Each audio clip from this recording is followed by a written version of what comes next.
doença e na expectativa que a gente possa avançar para atender justamente a expectativa do médico veterinário que está no campo e também dos veterinários colegas nossos que trabalham na defesa sanitária do país. Então, o problema é grande, os prejuízos também são grandes, a gente vê que existe problemas ainda com relação a algumas técnicas de diagnóstico oficiais que são utilizadas no país para o diagnóstico da doença, né? A técnica sorológica, principalmente, a gente sabe que é uma técnica que tem problemas, que não tem uma sensibilidade esperada para identificar os verdadeiros positivos dentro dos rebanhos. Dessa forma, então, acontece o quê?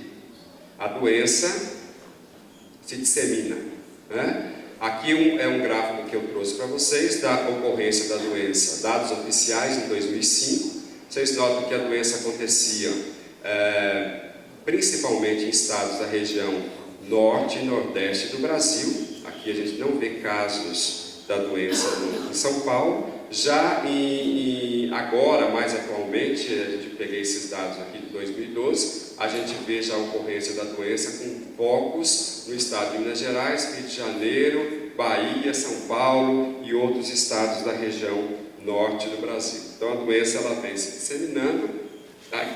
Aqui é um caso, uma comunicação da ocorrência clínica do morbo em um cavalo que foi importado do Brasil. Certamente esse cavalo ele saiu do Brasil com teste sorológico negativo, então era um animal negativo. Chegou na Alemanha já apresentando um quadro clínico respiratório. Esse animal foi tratado com antibióticos e algumas semanas após esse animal morreu, foi necropsiado, foram encontradas lesões granulomatosas, e aqui vem a menção desta mesa redonda, que são doenças granulomatosas, que geralmente são doenças crônicas, doenças insidiosas, como o professor Diomedes comentou no caso da paratuberculose. E esse animal então chegou na Alemanha, morreu, e quando os veterinários fizeram a necrópsia desse animal, encontraram então essas lesões granulomatosas, de onde foi possível realizar a pesquisa, a identificação da Burkholderia mali, e também por meio de técnicas de isolamento e também por meio de técnicas moleculares, né? Identificação do DNA genômico da bactéria. Então, o que aconteceu aqui foi que os veterinários da Alemanha já não conheciam mais esta enfermidade, a doença já não ocorria mais na Alemanha há muitos anos. Então, eles confundiram a doença com outra doença respiratória. Tiveram dificuldade para fazer a identificação clínica, e isso é um ponto-chave dentro do diagnóstico e do controle da doença. O veterinário que está no campo fazendo a sanidade de equídeos, e mesmo os veterinários da defesa sanitária têm que reconhecer clinicamente a enfermidade para poder, então, tomar medidas de controle e saneamento das propriedades positivas. Então, eles tiveram uma certa dificuldade, e aí, então, a doença progrediu nesse animal que certamente já tinha uma imunidade comprometida devido ao transporte, né, até chegar na Alemanha, e desta forma, então, esse animal foi registrado, esse foco de mormo, né, infecção por Burkholderia mali, um cavalo importado do Brasil. Então, com esse trabalho aqui, a gente vê que existem ainda falhas, né, principalmente no diagnóstico sorológico, e essas falhas devem ser corrigidas. Mais uma vez eu chamo a atenção de vocês que deve haver uma interação muito forte entre o Ministério da Agricultura, entre a Defesa Sanitária e entre os pesquisadores que estão na universidade. As competências devem ser identificadas e devem ser convidados para trabalhar em conjunto no sentido de padronizar principalmente técnicas sorológicas, técnicas moleculares, de alta sensibilidade e alta especificidade para poder identificar esses animais positivos e assim então promover o sacrifício, uma vez que não existem então não existem tratamentos para essa bactéria, que naturalmente já é resistente aos macrolídeos, aos aminoglicosídeos e aos beta-lactâmicos. Então, a partir da reemergência da doença, nós fizemos alguns estudos no nosso grupo de pesquisa da Universidade Federal Rural do Pernambuco. Vale salientar que corremos riscos porque nós não temos um laboratório de nível de segurança biológica adequado para fazer esse tipo de trabalho. Mesmo assim, insistimos. Uma visita que o professor Rômulo foi até Recife, eu mostrei para ele os animais que estavam inoculados, nós tivemos uma conversa sobre isso lá,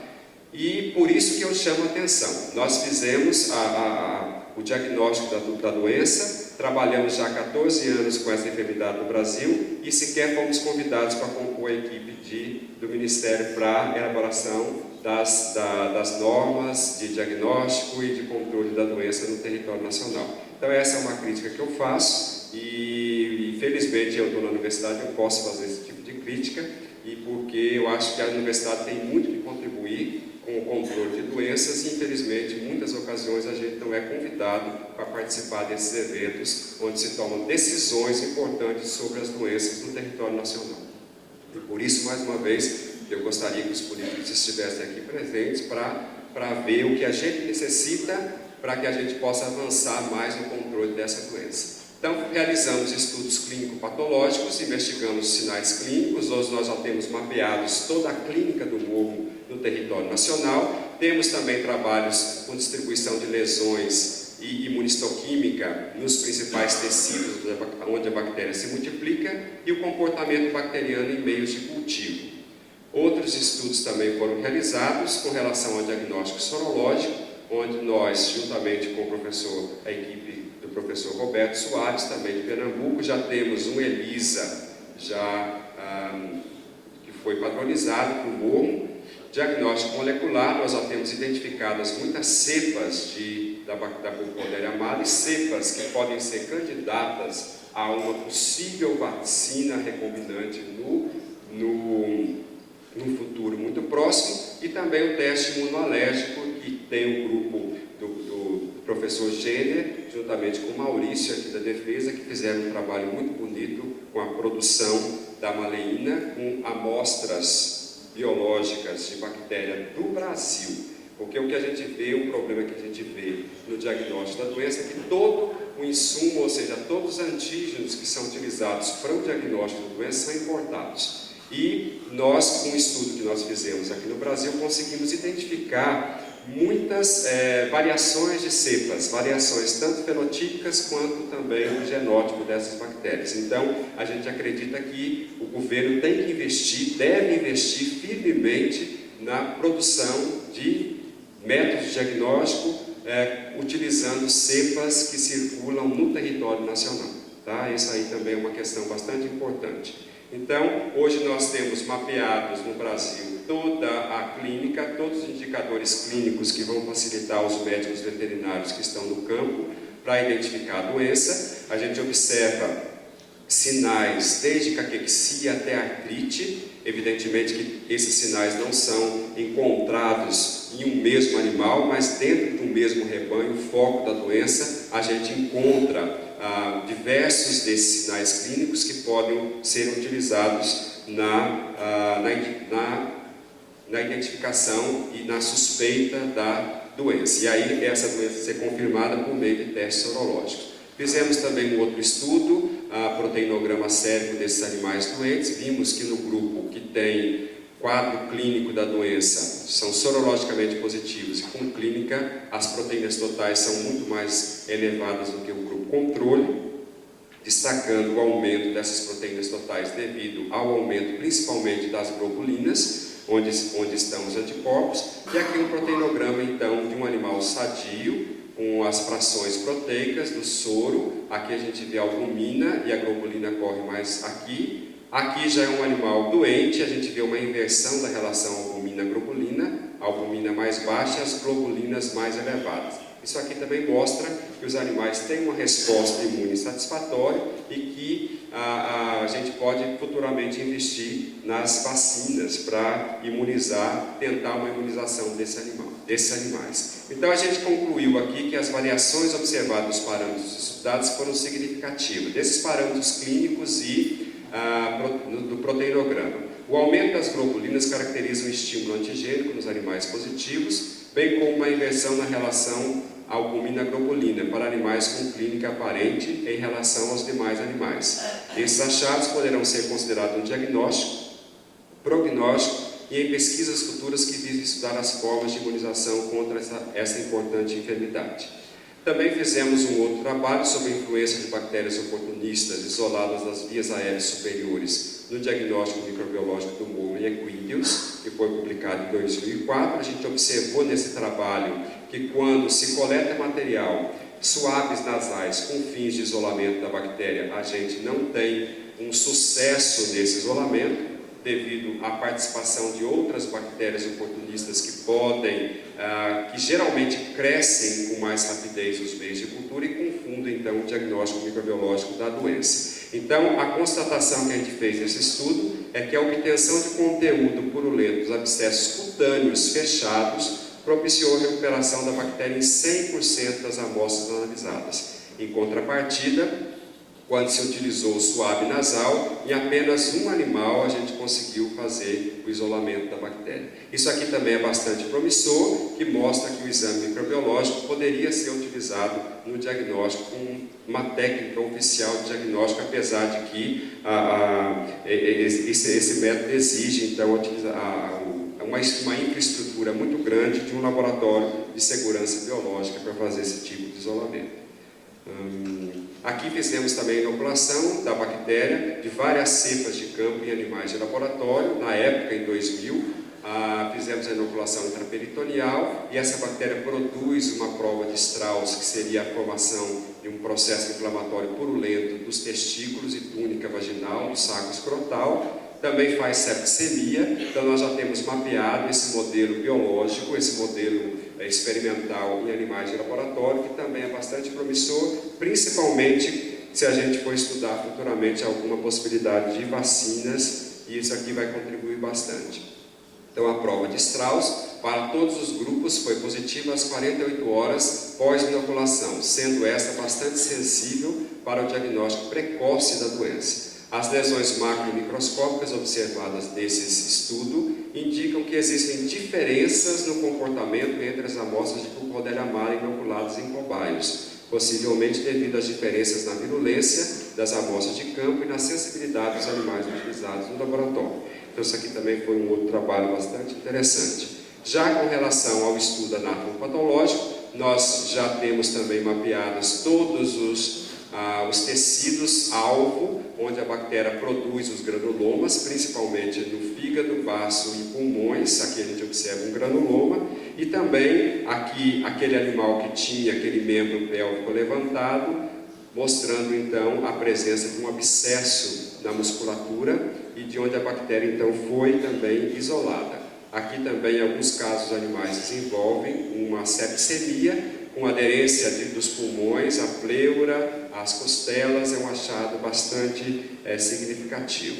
Já na mucosa nasal, a gente encontra, às vezes, em algumas situações, a formação de úlceras nessa mucosa, úlceras bastante significativas, que às vezes sangram, e a gente observa, então, o corrimento purulento junto com o sangue. Aqui já tem uma destruição, uma reação inflamatória necrosante que destrói os septos nasais, e também então nós já temos isso mapeado. Aqui foi um trabalho que nós fizemos em conjunto com pesquisadores alemães, e fizemos aqui, esses pesquisadores estudaram alguns genes para fazer a identificação com os marcadores genéticos, para fazer então a diferenciação entre Burkholderia mali e Burkholderia cepacia, que pode eventualmente produzir algumas reações sorológicas cruzadas no teste da fixação do complemento, e também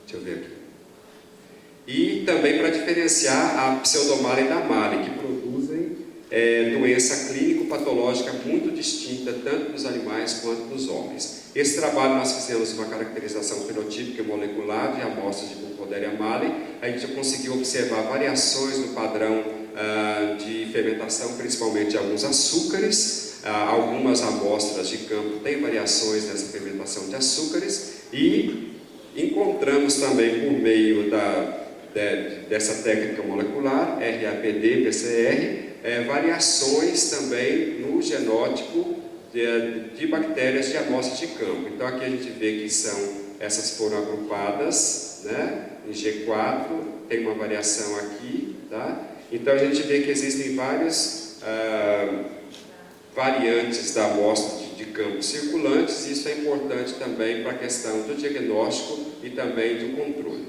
Então foram comprovadas pequenas diferenças fenotípicas relativas à caracterização bioquímica das amostras de Burkholder e Amalen, isoladas de equídeos com momo procedente do estado de Pernambuco e Alagoas, não associadas com variações genotípicas. Existem variações genotípicas expressas no perfil molecular das amostras estudadas, demonstrando uma heterogeneidade que está relacionada com a procedência das amostras, indicando a infecção dos animais por diferentes isolados. E agora, para encerrar, eu vou falar rapidamente sobre as perspectivas sobre o diagnóstico e controle da doença e os desafios para a erradicação do momo no Brasil. Então, durante esses 14 anos que a gente vem trabalhando com essa enfermidade, a gente não viu avançar muita coisa na questão do diagnóstico e do controle da doença. Pelo contrário, a doença ela vem se disseminando pelo território nacional, e estados que não tinham a doença, essa enfermidade, alguns anos atrás, hoje já registram. Então é uma preocupação muito grande, porque além do problema de saúde animal, além do problema econômico, a doença também tem um caráter zoonótico bastante importante. Então, o resumo que eu faço dessas perspectivas para o futuro, dessas implicações, seria a padronização de técnicas de diagnóstico de alta sensibilidade e fácil execução para a triagem dos animais positivos e negativos, aqui principalmente positivos, né, de alta sensibilidade. E aqui eu comento mais uma vez com vocês que o teste de fixação do complemento, que é utilizado oficialmente para o diagnóstico da doença, ele tem alguns problemas, principalmente com relação à sensibilidade. Então, alguns animais não estão sendo detectados nesse teste, estão circulando e provavelmente disseminando a doença em alguns estados do Brasil. A padronização de técnicas de alta especificidade para a confirmação da doença em laboratórios oficiais e credenciados, treinamento de médicos veterinários para reconhecer a doença no campo, por meio de treinamentos, né, e capacitação, e implantação de políticas eficazes para o saneamento das propriedades e trânsito de animal. Isso aqui a gente também vê que é um problema ainda. E com relação ao diagnóstico, como eu comentei com vocês, nós desenvolvemos e avaliamos um teste ELISA indireto para o diagnóstico sorológico do momo. Esse ELISA, ele diferencia de outros que já existem, porque a gente utiliza a proteína a PPD, não, desculpa. A gente utiliza a proteína que é utilizada na malenização, tá? Para fazer a sensibilização das placas, tá? Então é um ELISA diferenciado, ele não utiliza bactéria, ele utiliza uma proteína da maleína.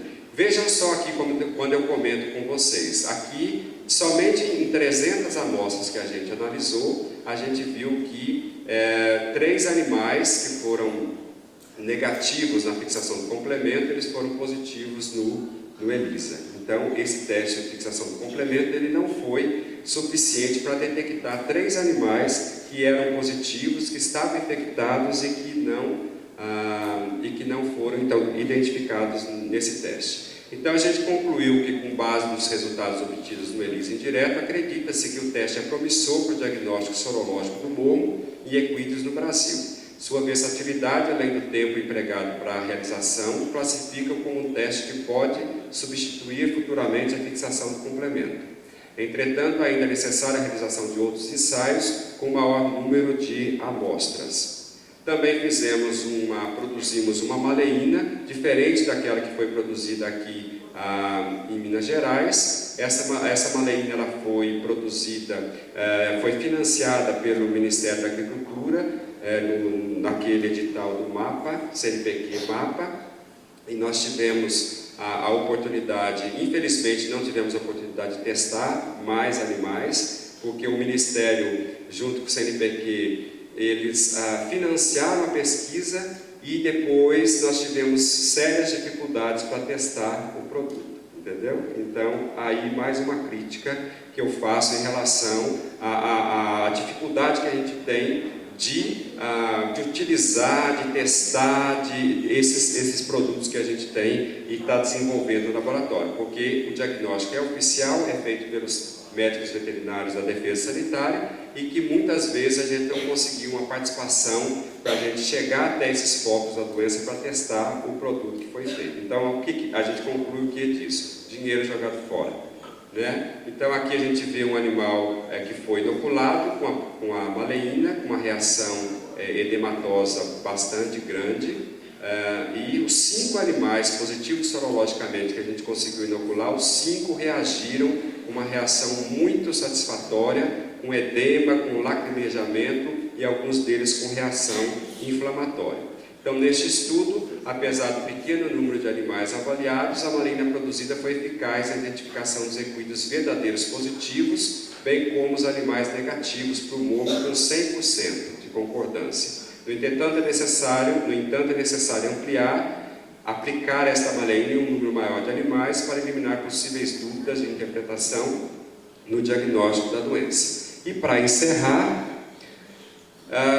o que eu gostaria mesmo de dizer para vocês é que o governo necessita identificar competências no assunto nas universidades para trabalhar em parceria com os órgãos oficiais e para juntos traçar estratégias de diagnóstico e controle do morro, tá? Porque é impossível o grupo trabalhar sozinho, a gente está dentro do laboratório trabalhando e não ter depois um apoio para financiamento de pesquisa e principalmente um apoio no campo para testar aquilo que a gente está fazendo. Então, realmente ainda falta uma parceria nessa questão aqui.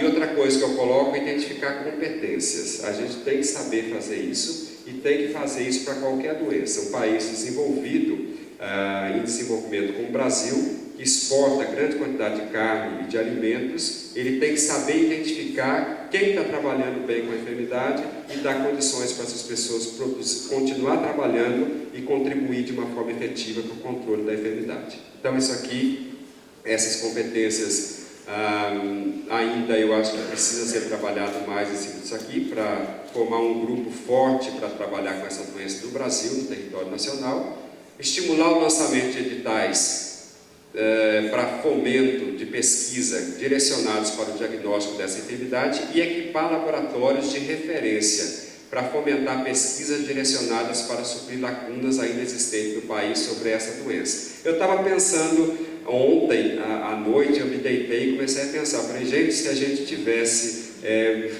uma pequena quantidade de todo esse dinheiro que é utilizado, né, na corrupção do Brasil, nessas licitações, desse processo todo, se destinasse uma pequena parte que fosse para a gente, para um grupo competente para trabalhar naquele assunto, a gente teria um resultado, uma resposta extremamente satisfatória.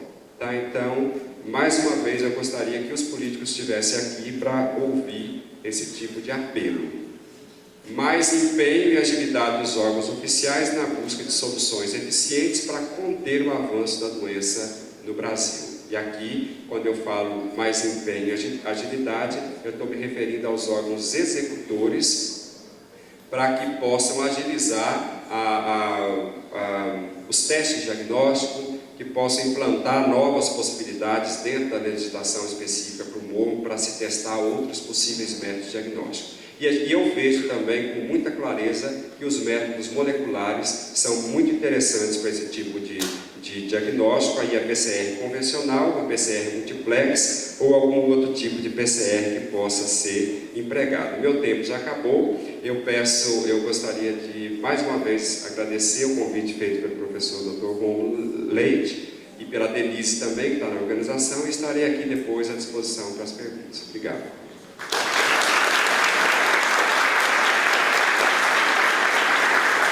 Muito obrigado, professor Rinaldo. E eu convido a plateia para fazer um intervalinho rápido, porque nós estamos atrasados, e teremos mais uma palestra após o lanche.